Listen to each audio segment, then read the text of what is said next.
కోణము 90 degrees ఉంటే లంబ కోణము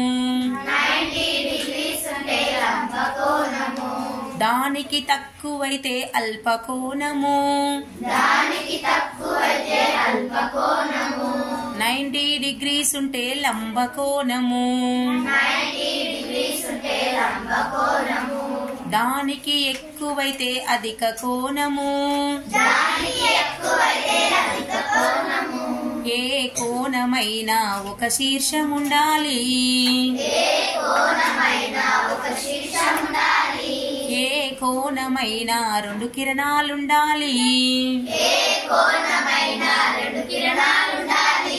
ఈ గణితంలో మనకు చాలా కోణాలున్నాయి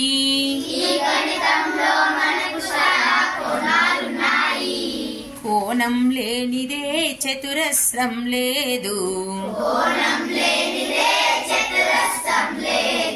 కోణం లేనిదే త్రిభుజం లేదు కోణం లేనిదే జామితి లేదు 90 డిగ్రీలుంటే లంబ కోణము